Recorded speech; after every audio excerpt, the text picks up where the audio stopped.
Lu gak perlu musuh buat gagal. Kadang, musuh itu datang dari diri lu sendiri. Kebiasaan kecil yang kelihatannya biasa aja, tapi diam-diam bisa menggerogoti masa depan lu pelan-pelan. Dan parahnya, lu lakuin itu tiap hari. Kalau sebelumnya gua pernah share 3 hal yang perlu dilakukan agar kita gak nyesel di masa depan nanti, kali ini gua mau share 5 kebiasaan buruk yang bisa bikin masa depan kita tuh jadi suram. Dan bisa jadi kita lagi ngelakuin salah satunya.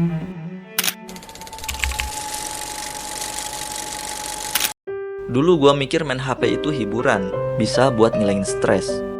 Tapi lama-lama kok malah jadi tambah stres ya. Lu ngerasa gitu juga nggak? Kayak pas buka HP niatnya cuma mau ngecek notif aja, takut ada hal yang penting, malah sekalian scroll-scroll konten pendek. Awalnya sih cuma mau ngecek aja kira-kira hari ini lagi rame apa gitu, tapi malah keterusan. Dan gak berasa waktu habis sejam, kadang 2 jam juga. Akhirnya gua nyesel karena udah buang-buang waktu gak jelas. Gua nyesel seandainya tadi waktunya gua pakai buat ngerjain kerjaan, pasti udah kelar tuh kerjaan. Itu baru sehari loh, gimana kalau sebulan? Berapa puluh jam waktu kebuang? Apalagi kalau setahun, berapa ratus atau bahkan ribuan jam kebuang cuma gara-gara HP.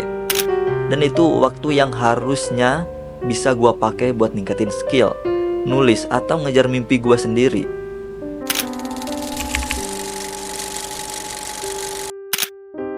Gua ingat banget pas SMP, itu momen pertama kalinya gua ngerasain bergadang sampai tengah malam. Pada waktu itu gua ngerasa keren banget, sampai-sampai gua bikin status di Facebook 00.00. Rasa keren itu gak habis di SMP doang. Ketika gua SMK pun masih seperti itu. Malah lebih parah lagi karena ada satu hari gua beneran gak tidur malam dan besoknya harus masuk sekolah. Itu adalah hari paling bego gue di sekolah. Otak gue benar-benar berasa nge-lag, gak bisa fokus sama sekali. Ternyata yang gue kira itu keren dan waktu emas buat berkarya, justru ngerusak ritme hidup gue. Badan gue jadi gampang sakit, tiap bangun pagi selalu pusing, bukannya fresh. Sekarang gue gak anti bergadang total, tapi gue tahu batas. Kalau emang harus lembur, gue bayar dengan istirahat yang cukup esoknya. Karena yang gue kejar itu bukan cuma hasil hari ini, tapi kesehatan tubuh dan otak gue di masa depan.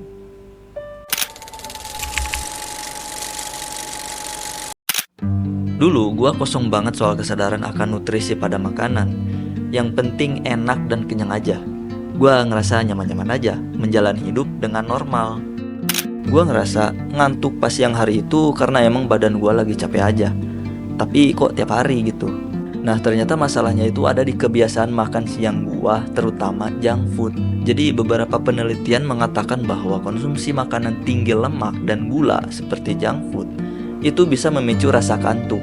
Dan gua cek juga ternyata emang junk food itu tinggi garam, gula, dan lemak trans yang bisa ngacoin hormon dan bikin otak kesulitan buat fokus.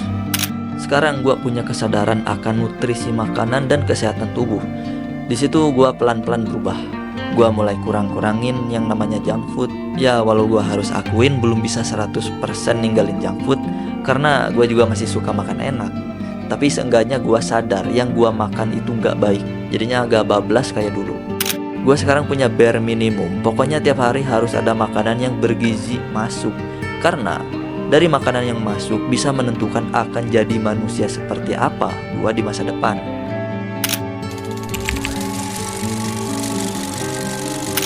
Gue sebenarnya punya lingkungan yang solid, asik, bisa bikin gue happy, ketawa. Tapi di satu sisi gue juga ngerasa ada perbedaan yang gak bisa disatukan. Tiap gue ngomongin soal mimpi, soal rencana masa depan, hal-hal yang serius, respon mereka tuh susah untuk diajak serius gitu. Gue gak mau nyalahin mereka secara individu, gue cuma ngerasa stuck aja, gak bisa berkembang.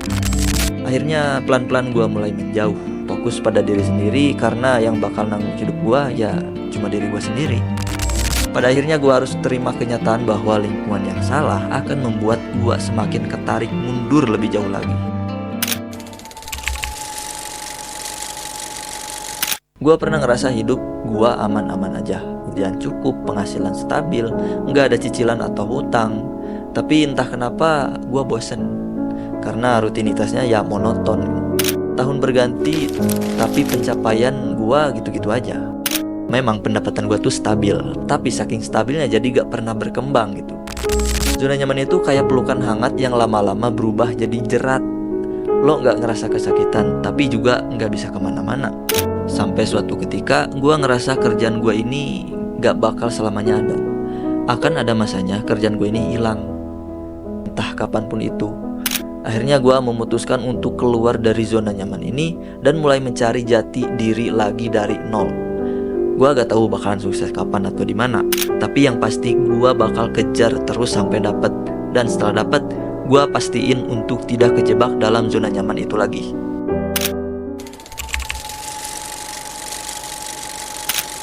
Semua cerita tadi kelihatannya sepele ya, tapi kalau digabungin dan kalau dilakuin tiap hari, itu ngebentuk pola hidup yang ngarahin lu ke jurang. Dan yang bikin ngeri, semuanya terjadi tanpa kita sadari. Tahu-tahu masuk jurang aja. Lu gak harus berubah total hari ini, tapi kalau lu nunda, kebiasaan buruk itu bakalan makin melekat ke hidup lu. Jadi jangan cuma ditonton, lakuin sesuatu, ubah arah hidup lu mulai dari hari ini.